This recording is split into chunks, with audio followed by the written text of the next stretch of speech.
Primeira Coríntios, capítulo 15, a partir do versículo 12, o apóstolo Paulo vem chamando a atenção para algo que eu e você precisamos firmar a nossa fé. Ele fala assim: ora, se é corrente pregar-se que Cristo ressuscitou dentre os mortos, como, pois, afirmam alguns dentre vós que não há ressurreição de mortos?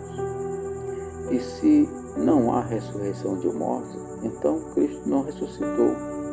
E se Cristo não ressuscitou, é vã a nossa pregação e vã a vossa fé.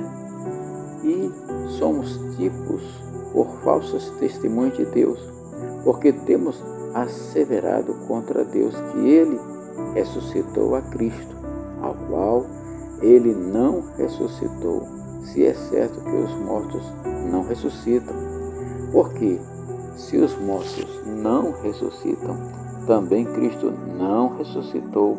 E se Cristo não ressuscitou, é vã a vossa fé. E ainda permanecei nos vossos pecados. E ainda mais, os que dormiram em Cristo pereceram. Se a nossa esperança em Cristo se limita apenas a esta vida, somos mais infelizes de todos os homens. Meus queridos, aqui o apóstolo Paulo ele vem falando sobre as evidências da ressurreição de Jesus Cristo, onde ele apresenta as inúmeras testemunhas. Esse grande evento e argumentação sobre a importância para nós que somos cristãos. Ele dá testemunho sobre a sua convicção e de alguns dos desafios que enfrentou enquanto pregava o Evangelho. Aqui a sua motivação é o exemplo da ressurreição de Jesus Cristo. É como se nós estivéssemos semeando no corpo natural para que em seguida nós vamos acolher um corpo espiritual e incorruptível. Olha só que maravilha. Aqui o apóstolo Paulo ele encerra falando sobre a iminente volta do Senhor Jesus, e tudo ocorrerá num piscar de olhos, no suar da trombeta. Então veremos a face do nosso Deus, né? Veremos o Senhor face a face. Naquela época o apóstolo Paulo já vinha rebatendo, né, os falsos mestres, as pessoas que não acreditavam na ressurreição de Jesus Cristo. Então falsas pessoas elas estavam espalhando, né, na igreja de Corinto que a mensagem da ressurreição do corpo de Cristo não existia, não é verdadeiro. E isso estava perturbando bastante as pessoas locais. Então o apóstolo Paulo ele escreve, ele exorta as pessoas e diz: olha, se isso de fato não aconteceu, então para que nós vamos estar aqui lutando, né, combatendo este bom combate se Cristo não ressuscitou? Então o apóstolo que ele vem declarando, vem rebatendo tudo isso, dizendo: não, Jesus ressuscitou, aquilo que nós pregamos, que nós ensinamos, isso é verdade. Então o apóstolo, por sua vez, ele vai argumentar contra esse ensino com base, e como base ele utiliza a ressurreição do próprio Jesus, ou seja, eles não acreditavam, né, na ressurreição, e Jesus, ele ressuscitou, ele foi o primeiro que ressuscitou dentre os mortos e recebeu um corpo incorruptível. Hoje Jesus está assentado à direita do Deus Pai, está preparado, a gente pode falar nessa linguagem, né? A gente está preparando, mas de fato Deus já preparou um lugar especial para cada um daqueles que confiam nele. Então Jesus ele ressuscitou de forma corporal, o seu corpo, ele recebeu um novo corpo. É tanto que quando ele vai lá, ele fala assim: não toque, porque ainda não foi glorificado. Ou seja, todos nós, ao ressuscitar em Cristo Jesus, seremos glorificados tal qual ele foi. Então, sob essa perspectiva, ele conta que Jesus ele foi visto por mais de 500 pessoas. Aqui Paulo ele dá esse testemunho. E ele também fala que ele mesmo teve esse encontro pessoal com Jesus quando ele estava a caminho para Damasco. Então, meus queridos, o que o apóstolo Paulo vem chamando a minha atenção e a sua atenção nesse texto, da mesma forma que lá na igreja de Corinto tinha esse debate, tinha essa dúvida, lançada não pelos cristãos, mas por outras pessoas que eram religiosas e queriam de todas as formas atrapalhar o crescimento da igreja, a evolução das pessoas e pregar o evangelho, que eles queriam que as pessoas fossem e continuassem no judaísmo antigo. O apóstolo Paulo disse, não, nós temos que acreditar na palavra do Senhor Jesus, que pregou, que anunciou que ele morreria, mas que ressuscitaria. De fato, tudo isso aconteceu, e hoje eu e você podemos levantar as nossas mãos ao céu, agradecer a Deus, porque Jesus Cristo, ele de fato está vivo hoje. Se Jesus Cristo não tivesse ressuscitado e hoje não tivesse vivo, não adiantava nada a nossa jornada. Amém?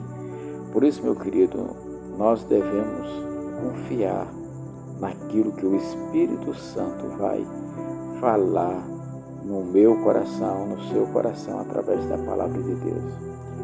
Irmão, o véu que separava, hoje não separa mais. A minha separação de Deus, ela é quebrada por Jesus, ela é de fato realinhada, refeita essa aliança em Cristo Jesus. A aliança da humanidade das pessoas é feita em Jesus. Então, todo aquele que confessa Jesus como Senhor e Salvador recebe o poder de se tornar filho de Deus. Como filho de Deus, nós seremos adotados por Deus, seremos herdeiro com Jesus, co-herdeiro, participante da sua obra maravilhosa. Então é assim que Deus trabalha.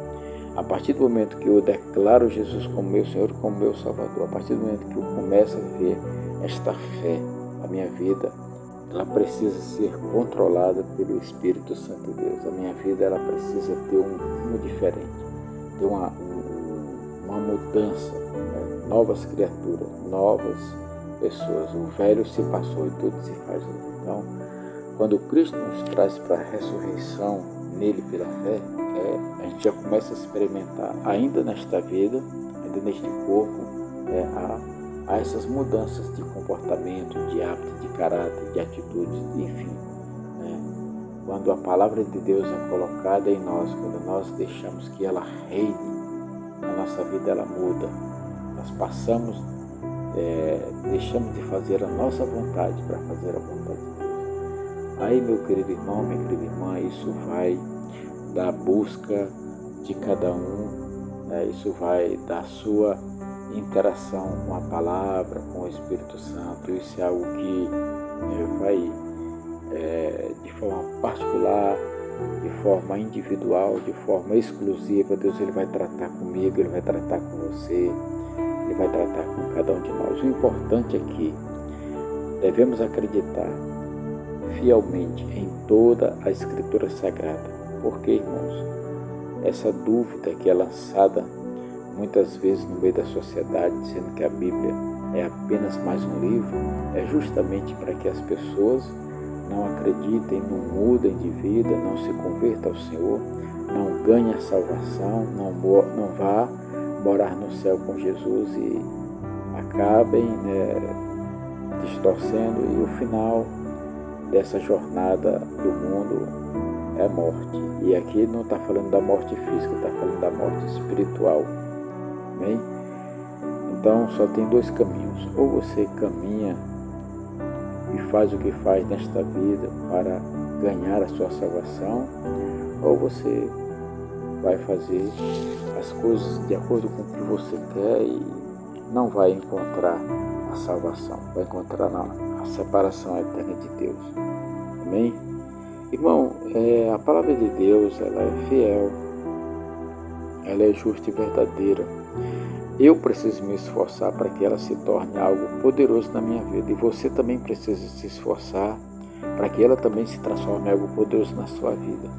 A palavra de Deus, ela só vai ter uma eficácia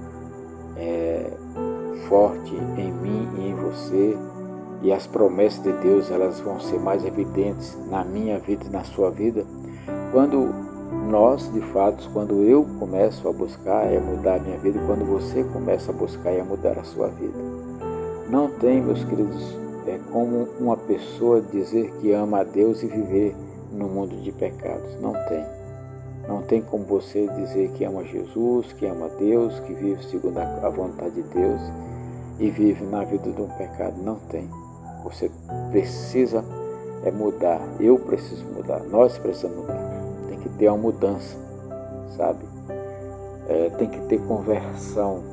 Tem que ter confissão de pecados. Tem que ter, sabe, entendimento.